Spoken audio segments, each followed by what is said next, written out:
Olá pessoal, sejam muito bem-vindos ao Campina Pode Mais, podcast semanal que traz informações e conteúdos relevantes aqui para a nossa população de Campina Grande. Eu sou Gustavo Rovares, vou mediar esse podcast desta noite que a gente convida você a participar. Já aqui comigo, e o entrevistado de hoje é o secretário de Assistência Social da SEMAS, o Fábio Thoma. Vai falar sobre muitos assuntos de interesse da população de uma forma geral, os avanços da secretaria, os desafios, o que esperar já para 2026, que a gente já está batendo na porta aí, chegando o próximo ano.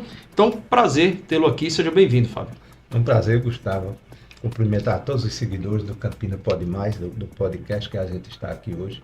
E é com alegria que a gente vai falar sobre assistência social. Pois é, a SEMAS é uma secretaria que envolve assim, vários segmentos da sociedade, trabalha com os mais diversos perfis também de pessoas na sociedade, vai do idoso à criança, vai da pessoa que está procurando emprego, a pessoa de situação de rua também. É necessário, com certeza, uma articulação intersetorial assim, muito grande entre as secretarias. Como é que o senhor vem avaliando o desafio dessa pasta, que a gente sabe que ele é muito grande? É um desafio gigante, Gustavo, é um desafio que cada dia a gente vai aprendendo um pouco mais também, conhecendo a população, na sua essência, no seu conteúdo que precisa da nossa assistência social, que há uma carência de a gente estar presente, de quem está necessitando de nossa presença, seja com assistente social, seja como psicólogo, seja da forma que a gente puder, mas a gente tem uma obrigação enquanto secretaria, enquanto assistência social, de tentar ocupar um espaço junto a essa população para que ela seja mais bem atendida. Em um mundo tão virtual, hoje tão tecnológico, a SEMAS, digamos que é uma das secretarias que precisa manter aquela tradição do corpo a corpo, do olho a olho, de ouvir as pessoas. É o que eu digo, a gente, enquanto secretaria, a gente não faz obra, a gente não cuida de saúde, mas a gente cuida do espírito e da alma e da condição humana. Então, é uma função que a gente tem que fazer por prazer. Não é fazer, por estar recebendo dinheiro como trabalhador, não. A gente tem que gostar das pessoas, de atender, de ter paciência, de ouvir, seja do idoso, seja da população LGBT, seja das crianças e adolescentes, seja das mulheres. É uma grande massa, seja o público PCD, que nós temos o nosso Colo para a Mãe, nós temos o próprio ali na Prata, o Centro-Dia. Então há uma atenção especial a vários segmentos da sociedade, desde a criança, como eu disse, até o idoso. Pois é uma pasta que, para a gente que acompanha, às vezes a forma como o público vê essa secretaria, elas às vezes é vista como uma pasta às vezes de assistencialismo, de um certo clientelismo, É um desafio para vocês também, que trabalham a assistência social, ter que lidar com essa visão que às vezes a sociedade tem, O que é feito para tentar quebrar, digamos, essa visão? Primeiro, a gente acaba com esse assistencialismo. A gente não tem essa parte de assistencialismo. A gente fornece hoje, por exemplo, uma cesta de alimentos a quem tem o direito a tê-la, estando cadastrado pelo Cadê Único, fazendo jus a merecê-la. Não fazendo nem longe de política, a gente não faz política com assistente social. Eu entendo minha formação que não se deve fazer isso, A gente não pode misturar, mas ao mesmo tempo a gente tem a obrigação de cuidar dessas pessoas.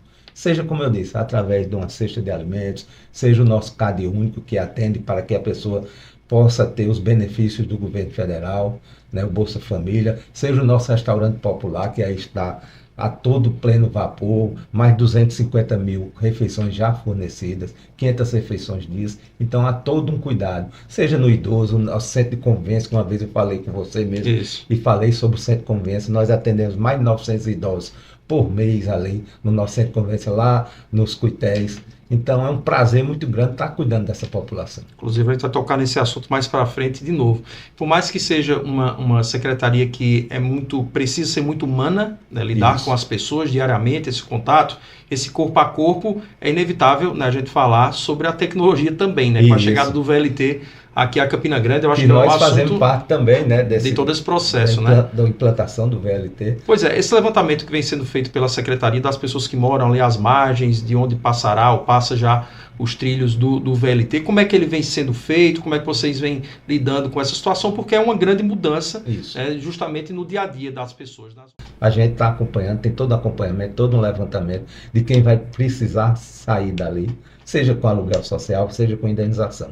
Mas essas pessoas serão atendidas e bem atendidas como foram sempre. Todos já estão sendo cadastrados, estamos terminando essa semana o cadastro geral, né? Passando para a turma do VLT, que envolve várias secretarias, seja STTP, seja Secretaria de Obras, seja Serviço Urbano. A gente está passando esses dados, todo esse relatório, é um relatório complexo, cuidadoso, minucioso, para que ninguém seja prejudicado socialmente. Falando sobre o trabalho que a CEMAS faz com pessoas de rua, né? Existe já uma referência aí nesse lidar, isso, nesse trato com o morador de rua, que é a Casa Zulei de Porto, né, que já é feito um trabalho e fala-se em ampliação e até ter um galpão, justamente para ampliar essas atividades. Como é que está sendo feito isso? Que a Casa Zulei de Porto, como eu dei, uma casa de passagem. A pessoa ali não pode ficar residindo. Não mora, não é mora. Isso? Ela vem, passa a noite e de manhã tem que sair. A gente tem um acompanhamento, hoje nós temos mais de 315 pessoas cadastradas, né, onde fazemos acompanhamento e queremos, né, com o maior prazer do mundo, retirá-los desse seio, desse forma de viver que não condiz com o ser humano, não é? Você, a gente que bem sabe, que acompanha, não condiz com o ser humano, está ao leito de rua, dormindo ao relento. Né? Mas envolve uma situação que eu já falei e falo sempre, que é a situação de entorpecentes hoje, que me preocupa bastante. Porque o traficante, geralmente essas pessoas têm o seu BPC. É todo um sistema, todo né, um que sistema cria-se em cima desse público. Né? Então ele pega o cartãozinho BPC dessa cidadão que ali está e fica fornecendo droga. Então as pessoas que ali estão não querem sair. Inclusive tem pessoas que têm casa própria, mas ali pernoitam em virtude dos entorpecentes. Então há um cuidado, a gente não tem o poder de polícia de retirá-los por tirar. Mas a gente tem todo um convencimento que hoje à noite mesmo estamos fazendo uma grande operação para convencê-los aí a casas de apoio, casas de resgate que ajudam essas pessoas com maior amor e prestígio que o caso quer. É um assunto delicado, né? Assim, muito um assunto delicado. Que a gente vê em manchetes de jornais, o caso de São Paulo, né? Um caso mais... É o caso maior da Cracolândia. Né, e que cada cidade tem a sua realidade, mas que passa pelo praticamente o mesmo viés. Eu estive lá para conhecer o que foi feito, o serviço foi feito em São Paulo, daqui acabou a Cracolândia, mas eu vi muito que espalhou.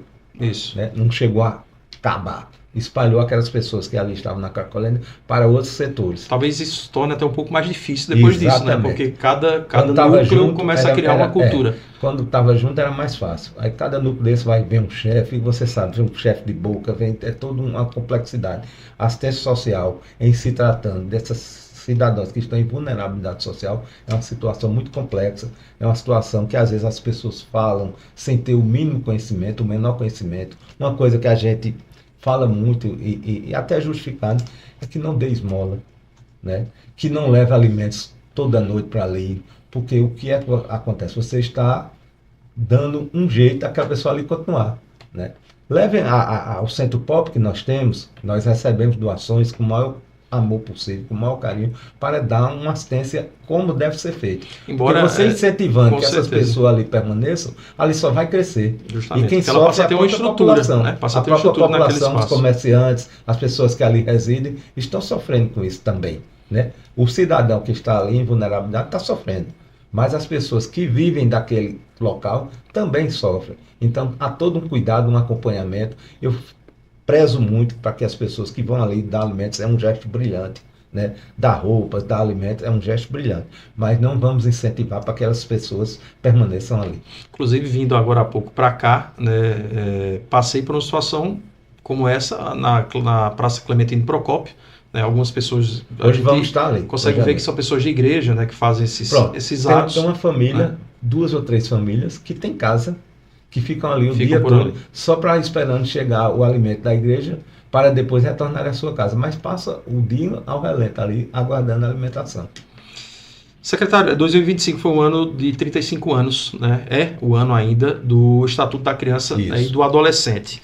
Vou citar alguns programas aqui que a Prefeitura já realiza, né, e são referência, inclusive, para o público infantil juvenil, como Criança Feliz, o Ruanda, o PET, também o Serviço de Convivência e o Fortalecimento de Vínculos. Que são nos CRAs. Que são nos CRAs. O programa, em especial, o programa Criança Feliz. ele está passando por um reordenamento. Campina foi uma das 6 cidades escolhidas para realizar esse processo.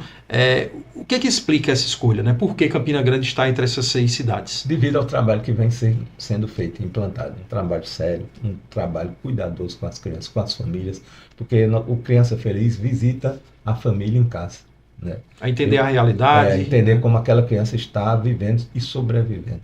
Então, há todo um cuidado, há todo um treinamento, uma capacitação para que essas pessoas saibam adentrar a casa de uma família e verificar a situação das nossas crianças, como ali estão realmente convivendo no seio da família, né? O tratamento que ela está levando, há todo um acompanhamento. É um programa muito sério do governo federal, um programa que eu acho que não acaba mais, certo? Ele é permanente.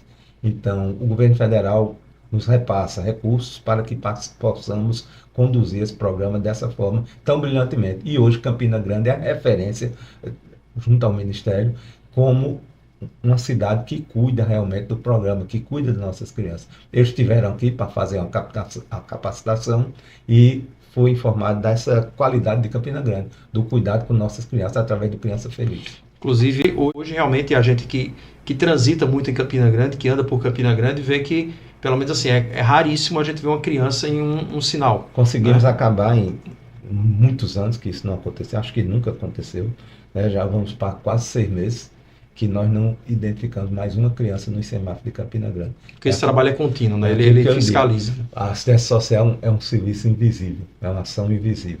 Visível, se você vê uma criança, você vai lá e tome secretário irresponsável com a criança. Mas quando você deixa de ver, a gente não é lembrado. Por isso que eu digo que é uma ação invisível, uma ação. O morador de rua também, quando esse cidadão que está vulnerável, quando você acaba, ninguém fala mais, né? Quando eles estão ali, a gente não toma conta, a gente é irresponsável, a gente não tem cuidado com eles, mas temos. É bom a população saber que nós temos cadastro, nós temos psicólogos, assistentes sociais que acompanham essas pessoas, que cuidam dessas pessoas. Tem um doutor na rua que nos acompanha, que é da Secretaria de Saúde, um belo trabalho que vem sendo feito, que atende essas pessoas, que dá medicamento, que cuida também. Agora, o que eu digo, a gente não pode incentivar que elas ali permaneçam. Há todo um cuidado. Agora, como ressalto também, a gente não tem o poder de polícia. A gente não tem o poder de tirar por tirar. E não é dever nosso. O nosso dever é cuidar. Cuidar e cuidar bem cuidado. É o que nós viemos fazendo e vamos fazer até enquanto eu estiver na secretaria, vai ser esse cuidado com essas pessoas que estão em vulnerabilidade, com nossas crianças, para que elas não apareçam mais no semáforo, com nossos idosos que sejam bem atendidos no centro de convivência. Nós vamos fazer uma reforma, conseguimos um recurso com o governo federal agora, vamos fazer uma reforma nesse centro de convivência. Eu peço até, naquele dia eu falei, para que visite o centro de convivência, para conhecer o belo trabalho que ali vem sendo feito, o acompanhamento de nossos idosos, do nosso cuidado. São 25 anos, né? Isso. Às vezes, 25 anos comemoramos esse ano. Isso. As pessoas pensam que a gente queria só dar nossas crianças, como eu digo, também é fundamental e é prioritário. Desde a criança ao idoso, a comunidade LGBT, nós temos aqui uma crescente demanda dos venezuelanos, que realmente aumentou muito. Nós tínhamos 4 famílias, hoje nós temos com 40, porque existia uma associação em Alagoas que fechou. Eles sabendo que aqui a gente tem uma casa alugada, dando toda a assistência, a cesta básica, alimentos, eles vieram todos para cá de uma vez. Imagine nossa loucura, como não foi. Porque eles têm uma cultura, são os Varal, que é uma tribo indígena da Venezuela que está aqui, que está no Brasil, e ela tem uma cultura totalmente diferente da nossa. E o próprio Ministério Público Federal nos fiscaliza para que a gente não cause intervenção na cultura deles. Aí como é lidar com uma cultura tão diferente e inserir essas pessoas socialmente, né? E no próprio mercado, né? Para que não fiquem justamente nas ruas, à margem, né, da criminalidade. Tem um fato complicador que eu vou lhe dizer. Elas iniciam a sexualidade das pessoas com 13 anos de idade. E a gente sabe crime que aqui é crime, né? Então tem todo um cuidado para fazer esse convencimento. Mas não é fácil, porque é uma questão cultural deles. Essa questão deles estar no semáforo pedindo esmola ou pedindo alguma coisa, é cultural deles. Eles não saem, a gente dá cesta básica, dá aluguel social, mas é culturalmente deles estarem pedindo. Entendeu a complexidade delicada, com certeza. Porque as pessoas falam, estão venezuelano aqui porque a secretaria, a prefeitura não toma conta. Mas é uma questão cultural e a gente não pode causar nenhuma intervenção dentre eles. A gente é fiscalizado pelo Ministério Público Federal, para que a gente não causa interferência em sua cultura. Ainda falando sobre a Casa de Convivência do Idoso, né? São 25 anos de trabalho sendo comemorados esse ano. Há uma perspectiva para descentralizar esse trabalho que a Prefeitura faz dos centros, né? Uma ampliação desse trabalho? No próprio Centro de Convivência, a gente acompanha os idosos nos próprios CRAs e CREAS. Sim. Nós temos 11 CRAs e 3 CREAs. O CRAS é Centro de Referência na Assistência Social e o CREAS é o especial, é o que remedia. O CRAS tenta não que essas pessoas fiquem em situação de vulnerabilidade. E o CREAS é quem vai remediar essas pessoas que já estão. Então há todo um cuidado, há toda uma complexidade. Nós temos 11 CRAs espalhados pelas regiões, nós temos 3 CREAs que estão presentes, são funcionários dedicados, psicólogo, assistente social. Então há um cuidado da Prefeitura, da gestão em si, da Secretaria de Assistência Social, para que cada vez mais essas pessoas sejam bem assistidas e com cautela, com cuidado, seja com alimentos, seja com medicamento, seja com o que a gente puder, aluguel social, que a gente também identifica essas pessoas que estão em situação. Se elas quiserem um aluguel social, nos procura, a gente vê se elas preenchem o requisito para isso e elas vão ter o seu aluguel social, que hoje é um valor até que dá para alugar um bom lugar, que é R$600, dá para você, em Campinas, você não vai morar no... O custo de vida em Campinas não é alto. Para um bairro mais distante, você aluga uma boa casa e dá para residir. Pois esse trabalho que é feito, ele chega a um ponto da Secretaria também trabalhar, quem sabe, a inserção de algumas pessoas no mercado de trabalho. Nós temos o Cine. Né, justamente eu ia chegar nessa parte aí, que é o trabalho feito pelo Cine. Né? A gente tem visto aí Campina Grande crescer em números em relação do CAGED, em relação a empregos. Agora há pouco, números anunciados aí da ampliação do trabalho que é feito pela AIC aqui na cidade. Né? Fala um pouco sobre esse segmento aí, essa área da Prefeitura, de que forma a Secretaria trabalha. Falo isso porque eu fui procurador-geral à época e eu participei do processo de doação da área para que a AIC se instalasse aqui em Campinas, acho que em 2006, 2007, por aí. E fazer parte disso foi muito bom, né? Trazer para Campinas uma empresa de um porte tão grande que gera tantos empregos. Então há um cuidado por parte do Cine, há um acompanhamento, um belo trabalho que ali vem sendo feito. A gente vê, pelos números apresentados em Campina Grande, o trabalho de seriedade que ali vem sendo feito. O trabalho de cuidar, de inserir essa pessoa no mercado de trabalho e um acompanhamento dessas pessoas que ali estão trabalhando.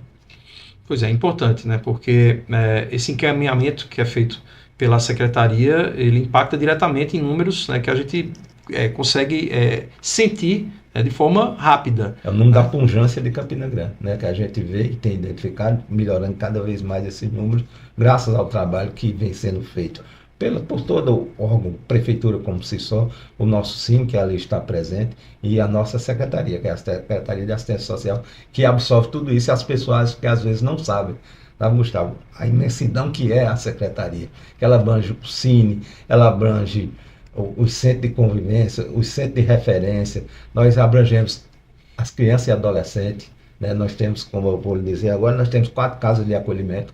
Nós temos hoje 140 crianças acolhidas que estão à disposição do judiciário para adoção, seja para um afastamento da família, caso haja uma necessidade por determinação judicial. Essas crianças estão lá e é obrigatória, a tutela é nossa. Então nós temos a obrigação de dar comida, nós temos a obrigação de dar medicamento, nós temos a obrigação de lanche, nós temos a obrigação de banho, de roupa. Então é um acompanhamento sério, é um acompanhamento complexo, não é fácil, né? Você sabe.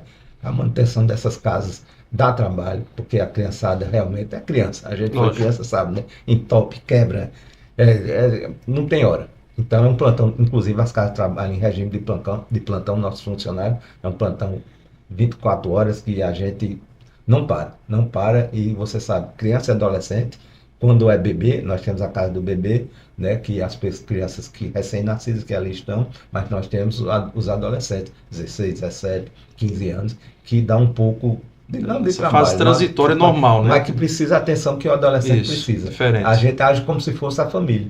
Então é uma atenção que a família tem que dar a essas crianças. Não é fácil, não é simples, é complexo, mas a gente tenta dar o melhor.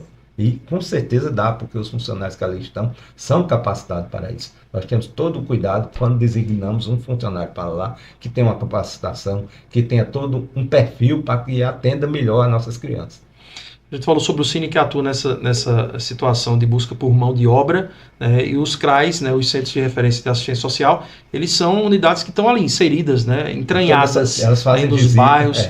E como é que vem sendo feita essa qualificação, né, para a geração de renda mais imediata, né? Os cursos de capacitação, eles estão em andamento, em que áreas eles atuam? Vários cursos, agora mesmo a gente teve um no Shopping Center, uma semana maravilhosa, onde o Cine estava lá oferecendo cursos de capacitação, seja através do SESI, parcerias que a gente faz também, SESI, Senai, FIEP, são parceiros nossos, que a gente tem todas as universidades, você sabe que Campina Grande é florida de universidades, de faculdades, então nós disponibilizamos estágio para que essas pessoas nos ajudem a prestar um atendimento melhor a essas pessoas, seja psicologia, seja na parte de administração, seja na parte de incentivar o trabalho, de demonstrar as áreas de atuação para que elas possam seguir. E há uma preocupação maior com nossas crianças, eu acho que eu cheguei a dizer a você, nós cuidamos da criança de bebê até os 18 anos. O que me entristece às vezes é quando chega aos 18, a gente tem que botá-la ao relento, largar. A gente cuidou a vida toda dando comida, leite, educação, escola. Aí quando chega aos 18 a gente não pode absorvê-la e temos que jogá-la ao leite. Passa a maioridade e não é mais a grande responsabilidade. maioria vira morador de rua quando vai. Então há um cuidado, há um entendimento, né? Há um projeto da nossa diretora, inclusive Ana Cleide, para que a gente crie o primeiro casa-albergue de Campina Grande para essas crianças. Seria uma casa onde essas crianças, adolescentes já com seus 18 anos, convivessem, seria uma quinta casa, que a gente fosse inserir nela no mercado de trabalho, com cursos profissionalizantes, e dali ela, obtendo renda, ela pudesse ter o seu local de morar, o seu trabalho de sua manutenção, e pudesse constituir uma família e sobreviver. É um entendimento nosso, é um projeto já muito bem organizado, que seria uma casa também de acolhimento, que esses adolescentes, enquanto não arrumassem emprego ou uma renda para se fixar em algum local, elas permaneceriam ali. É um belo projeto, a gente vai tentar implantar ano que vem e com certeza vamos ter eles. Até porque para a gente já passou por essa fase, é uma fase de transição tremenda. Né? Para quem estudou da adolescência, tanto a questão física, né? Mas a questão realmente de inserção em outra realidade da sociedade. Você cuidar da vida toda por sua família. Isso. Aí você atingiu 12 que passa a ser a secretaria, né? Passa a ser a prefeitura essa base. Aí você chega a seus 18 anos, seus pais, sua mãe, fecha a porta, vá-se embora. Vá-se embora e se vira. Sem nada. Não é justo, não é legal, né?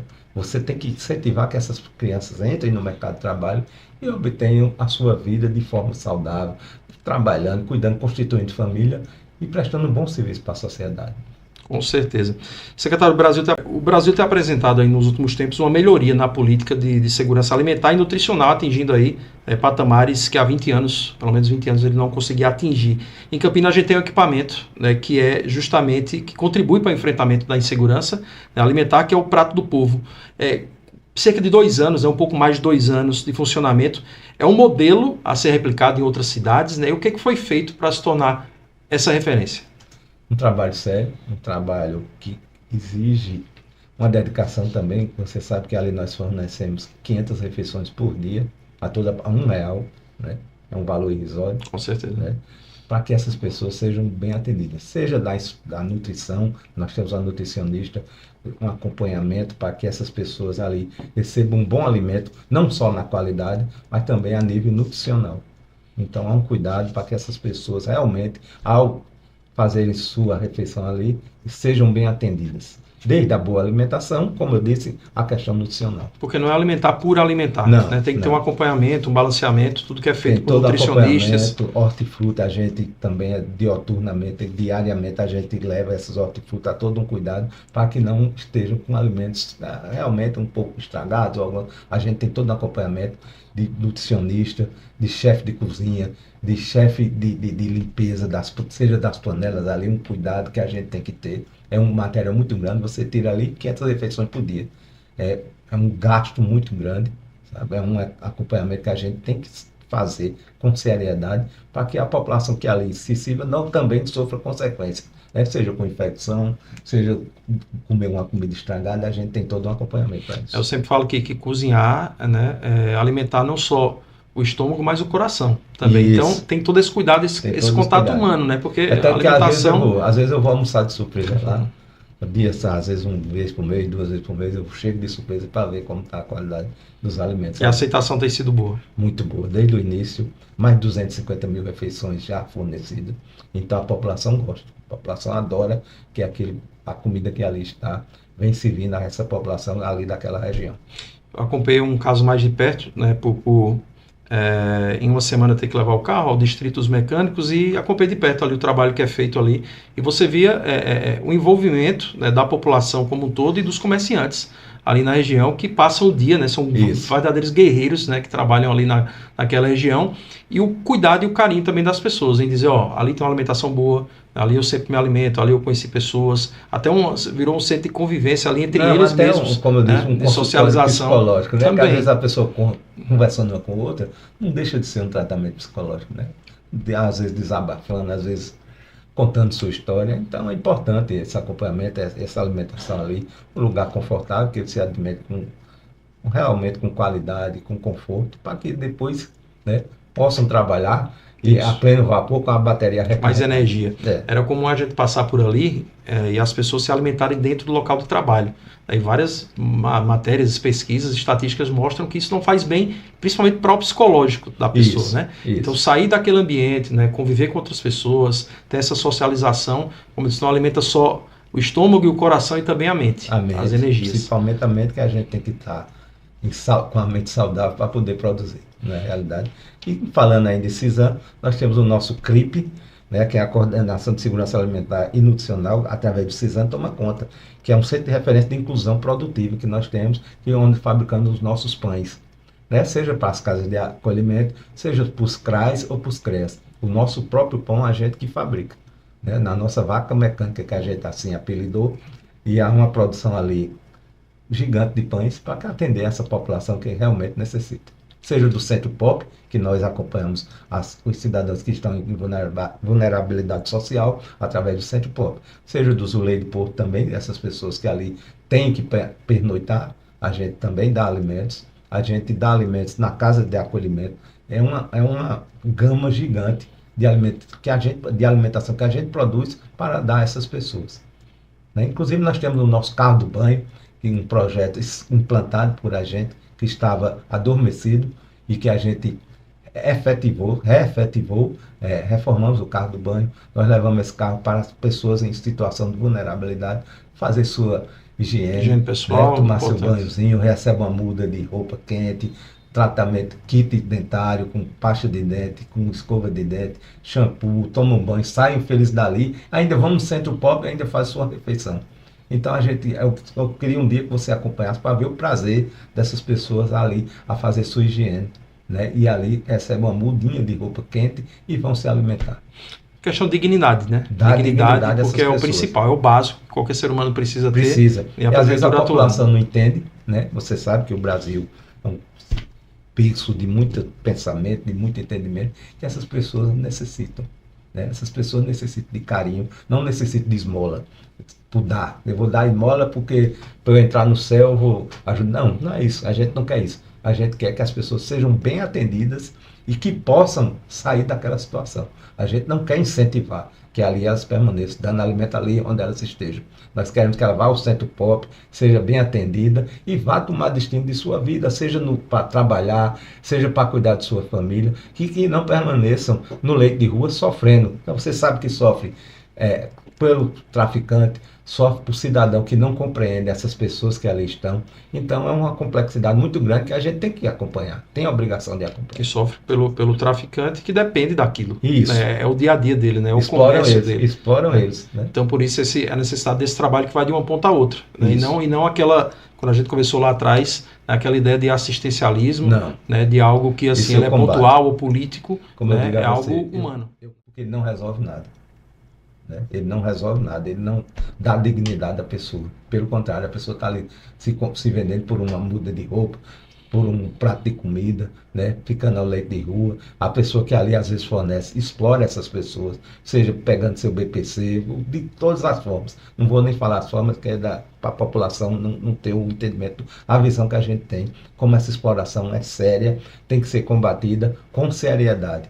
Não lavando nosso espírito, dando esmola, dizendo, não, Deus está vendo, eu estou ajudando ao próximo. Não, ajuda ao próximo da maneira correta. É a nossa função da maneira correta, né, para que elas possam sair daquela situação de vulnerabilidade e tenham um entendimento de ter família, de criar alguma coisa, de ter fundamento a sua noção de existir. Então a nossa função é fazer isso, para que ela entenda que ela existe, ela é fundamental a existência dela e que ela tem que saber produzir por ali estar, seja criando uma família, seja trabalhando, seja ajudando ao próximo também, como deve ser ajudado, mas não atrapalhando. É importante tocar nesse assunto porque para que as pessoas entendam que o processo ele é muito maior do que, às vezes, dar um prato de comida, um casaco, um cobertor, né, do que a própria inserção em cursos profissionalizantes. Vai do início ao fim quase do processo, no momento em que a prefeitura se preocupa, por exemplo, em acompanhar pessoas além dos 18 anos. Né, que fala de crianças, fala de idosos, mas fala também desse meio ali que às vezes fica meio que perdido, né, nesse processo. E a sociedade cada vez mais olha para trás. Isso, né? com desprezo também. Desprezo, não quer saber, deixa ele ali. Não, a gente acompanha, a gente quando vê fica muito triste. Ali no viaduto apareceu algum, a gente tirou, conseguiu tirar, não, acho que é uma palavra forte, convenceu-os aí alguns acolhimentos, eles saíram de lá, mas algum outro volta, em virtude do, como eu digo, é um trabalho de segurança pública, é uma função da segurança pública, não da assistência social, e cada vez mais acabar com o tráfico ali, que ali semeia essa seara de Campina Grande, esse setor de Campina Grande.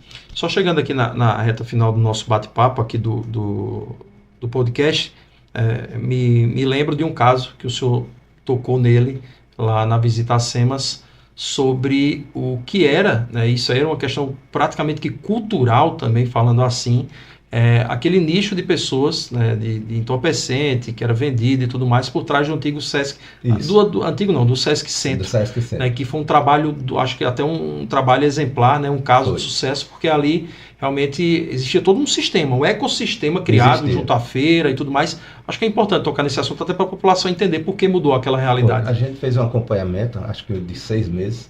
Quando a gente chegou, tinha uma população de 30. Fomos trabalhando aos poucos. Era um caso tratado muito como caso de polícia, e era um caso social bastante delicado. Delicado, a gente fez o acompanhamento, identificou alguns, conseguiu convencê-los a ir para o aluguel social, a ir para uma casa de acolhimento, ou voltar para a sua família. A maioria vem de fora, né? Você sabe que esses moradores de rua, essas pessoas que estão em vulnerabilidade, geralmente são de outras cidades.